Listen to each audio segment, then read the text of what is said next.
Chapter 22. In chapter 21, we learned that Crispin learned how to juggle. And Bear taught him how, and Bear told him how to start with one ball, then add two, and he dropped, and he said, you'll practice over and over. Bear sings in a kind of a crazy way. He ordered Crispin to sing. Crispin said, I don't know how to sing. Bear said, if I tell you to sing, you're going to sing. Chapter 22.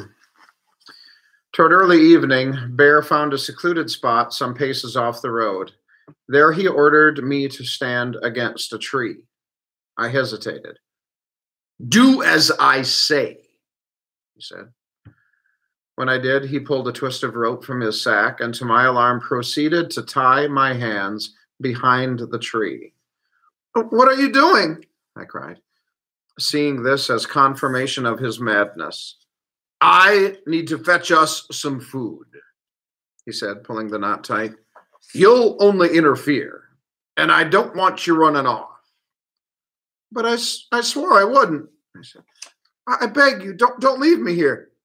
Pah, he mocked. As God in heaven knows, both wheat and trust take a full season to grow. Without another word, he went off, leaving me alone. More than once I tested the knot, determined that despite my vow, I would run off. But no matter how I tried, I could not get loose. Instead, my arms grew numb. How long he was gone, I don't know. Enough to fill my heart with more misery and make me swear violent oaths at him. I even screamed for help, though I knew help would never come. But when I caught sight of the sack he had left behind, I told myself he was bound to return, if not for me, for it. Sure enough, he did. What's more, a large, fat rabbit dangled from his hands. There, St. Crispin, he said when he came into view with a great grin on his red-bearded face. Now you can see that for good or for ill, I always keep my word.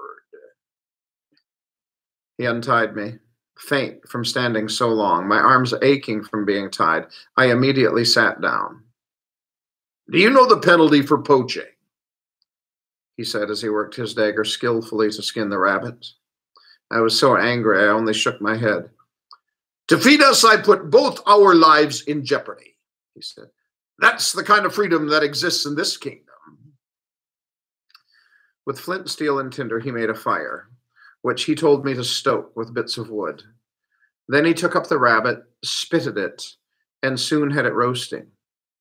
Do you like meat? He said, seeing me with my mouth agape. I've only eaten it a few times, I confessed. A few times? He laughed uproariously. Ah, Crispin, the blessed saints were kind when they guided you to me. For my part, I love meat. When he proclaimed the rabbit cooked, he tore it apart and gave me some. As I shoved the bits into my mouth with my hands, I admitted to myself it was the best food I had ever eaten. My resolve to flee abated somewhat. Later, when we had our fill, more meat than I had consumed at any one time in my entire life, and the embers of the fire had burned low, Bear told me to lie down on the far side as he wished to speak to me. What madness, I wondered, would he reveal to me now? It had grown dark. The only light was our little fire. A breeze had sprung, which caused the flames to dance. Bear's red beard seemed to glitter in the firelight, so that his face, despite the dark, was equal to any sun. His bald head gleamed like a moon. Indeed, he was big enough to fill the entire sky. Then he began to speak of his many adventures, his riotous life, the marvels he had seen, the scrapes he had escaped, his fortunes good and bad. Never had I heard such tales. It was a world and life, a way of being utterly unknown to me. What's more, everything he talked about was stitched with laughter. It was as if life itself were a jest. Except every now and then he'd cry out with an awful anger at what he called the injustices of the world. Then he spoke of his soldiering days, fighting alongside the Black Prince in Gascony and Brittany. Our master's been fighting in France for so long, I said. I've never even seen him. What's his name? Lord Furnival. Furnival, Bear said. You'll be pleased to know his first home is in Great Wexley, where we're bound. I said. What manner of man is he? Bear shrugged. I saw him too much. A great landowner and arrogant. What he lacked in fighting skills, he made up for in bragging, drinking, and killing, in that order. But he's a noble knight, he snorted. Do you think that makes him less mortal? By God's everlasting bones, Crispin, war is where the Christian is truly tested. Alas, your Lord Furnival was not one to inspire faith.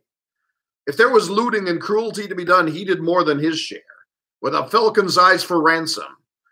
And for those prisoners who would yield nothing, Bear waved his hand dismissively, doomed. Regarding his fondness for women, I shan't say. But you may believe me, as Jesus shall be our judge, your Lord Furnival shall have much to answer for. His steward is cruel, I said. A suitable pair, Bear said. And what village is that? Stromford, I said before I could catch myself. When he lapsed into silence, I thought of what Bear said about Lord Furnival. It made me uneasy, thinking that it might have been a mistake to reveal my connection and where I was from.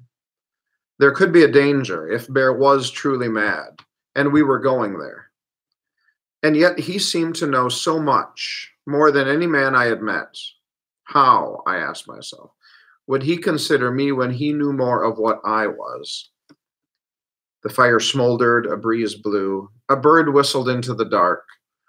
My uneasiness had just begun to subside when Bear said, Now, Crispin, it's time I learned the truth of you.